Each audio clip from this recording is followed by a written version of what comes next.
Good morning. আশা করি সবাই ভালোই আছো, সুস্থ আছো। আমিও ভালোই আছি। বেশ হালকা হালকা ঠান্ডা পড়েছে, ভাবলাম তোমাদের জন্য একটা নতুন কিছু আইডিয়া নিয়ে আসি। এই সর্দি কাশি সবারই হচ্ছে, গলা ব্যথা হচ্ছে, ঠান্ডাতে হালকা হালকা খুসখুস কাশি। তো ভাবছি কিছু একটা বানাই আদা দিয়ে। তোমাদের দেখাই, চলো কীভাবে বানাবো, তোমাদের সাথে ওটা আমি শেয়ার করব। চলো দেখাই। তার আগে তোমাদের দেখাই, চলো আমার গাছে কি সুন্দর দেখো ফুল হয়েছে। নামটা জানি না গাছে কি নাম, কি সুন্দর সাদা সাদা ফুল হয়েছে।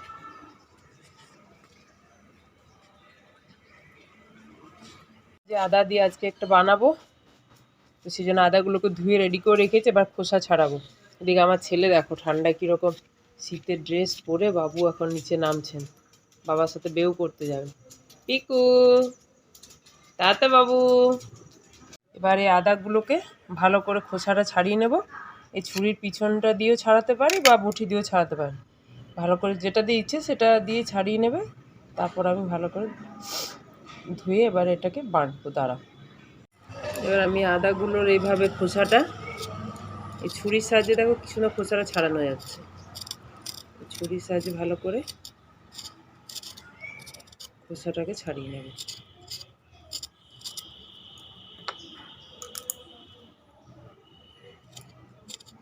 আমাদের এখানে এখনও বেশ খুব একটা ঠান্ডা পড়েনি, হালকাই ঠান্ডা, নভেম্বরের শেষ হয়ে গেল। দেখো আদা কাটতে কাটতে আমি এখানে চলে এসেছি। প্রিন্সোর বাবার সাথে ঘুরতে বেরিয়েছে, ওই দেখো দেখা যাচ্ছে আশা করি। দাঁড়া উল্টো ক্যামেরা করে দেখাই।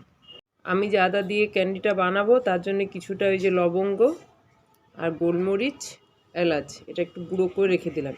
এটা ওর মধ্যে দেব। লবঙ্গ যেন গলার জন্য ভালো, আর এলাচের গন্ধটা ভালো লাগবে, এই জন্য আমি এটাকে একটু শিলের মধ্যে গুঁড়ো করে তুলে রেখে দিচ্ছি আগে। আদাকে ধুয়ে আমি শিলের মধ্যে রেডি করে নিয়েছি। আমি আজকাল যে কোনো জিনিসই করি তোমাদের দেখাই না, আমার শিলে জানি না কেন মশলা বাটলে বেশ ভালোই লাগছে, টেস্টও একটু অন্যরকম হচ্ছে আর মিক্সির থেকে। তোমরা চাইলে মিক্সিতেই বাটতে পারো, আমার ইচ্ছে হয়েছে আমি একটু শিলে বাটছি। আমার শিলটা বেশ ছোটো আর বাইরে রোদ্দুরের মধ্যে থাকে, করতে বেশ ভালো লাগে। আর আমি তোমাদের জন্য যে ভিডিওগুলো নিয়ে যাচ্ছি, যদি তোমাদের ভালো লাগে অবশ্যই লাইক, কমেন্ট, শেয়ার আর সাবস্ক্রাইব করতে ভুলবে না কিন্তু। হ্যাঁ, একটা সাবস্ক্রাইব অবশ্যই করে দিও। আর আমি চলো এবার একটা শিলে বেটে নিই। হ্যাঁ,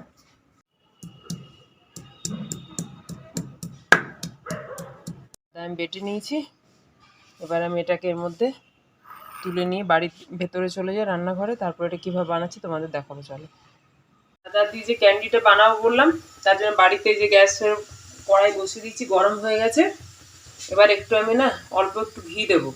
ঘি দিলে কি বলতো, যে কোনো আয়ুর্বেদিক জিনিসই তুমি দেখবে ঘি দিয়ে তৈরি করাটা খুব ভালো, ভালো থাকবে অনেক দিন। আর ঘি তো যেন শরীরের পক্ষে ভালো খুবই। এবার এখানে গরম হয়ে গেলে আমি যে আদাটা বেটে রেখেছি এই পেস্টটা এর মধ্যে দিয়ে দেবো।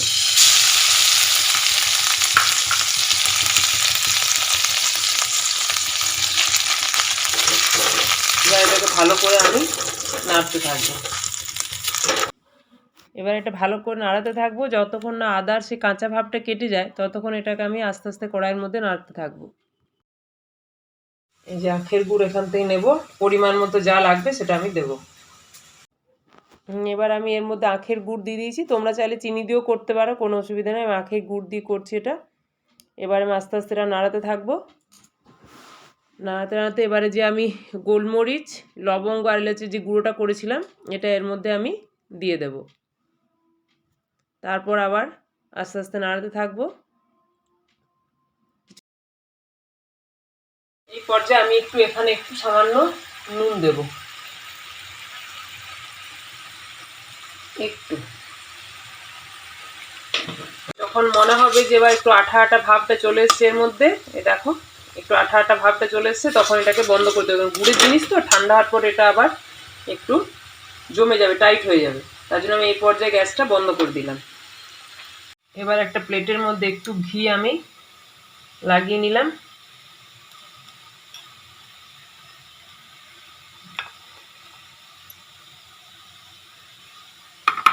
এবার আমি এটাকে এখান থেকে এর মধ্যে ঢেলে দেবো। এবার আমি এটাকে প্লেটের মধ্যে ঠান্ডা হওয়ার জন্য দিয়ে দিলাম।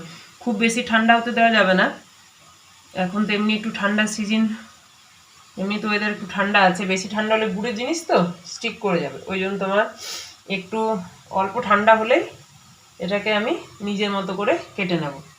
এই যে আমি হাতে নিয়ে দেখলাম গোলা বানিয়ে এরকম ছোট ছোট বানিয়ে রেখে দেবে, যখন ইচ্ছা হবে একটা করে মুখে দেবে। আমি বানিয়ে আবার দেখাচ্ছি কীভাবে বানাচ্ছি, দাঁড়াও। মোটামুটি ঠান্ডা হয়ে গেছে, খুব বেশি ঠান্ডা করলে আবার শক্ত হয়ে যাবে, তার জন্য হালকা যখন গরম থাকবে হাতে একটু ঘি নিয়ে নিতে পারো, আমার অবশ্য জল হাত দিয়ে গোল গোল আমি এরকম বানিয়ে নিলাম। এবার গুড়ের জিনিস তো বুঝতে পারছি, একটু বাইরে থাকলে এগুলো আস্তে আস্তে শক্ত হয়ে যাবে।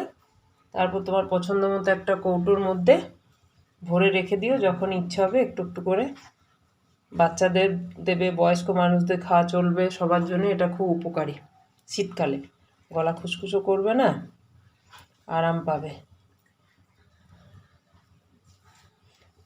শোনো, আমার পিকু বেটাকেও একটা আমি দেবো উঠলেই, বলো বাবু একটা খাবে তো নাকি? Good boy.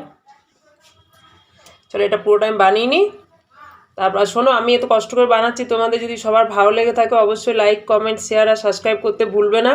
আর একটু কমেন্টস করে জানিও, হ্যাঁ কেমন লাগছে, ভালো লাগলে বলবে, খারাপ লাগলেও জানিও, আর যদি নতুন কিছু দেখতে ইচ্ছে করে সেটাও জানিও। সবাই ভালো থেকো, বাই।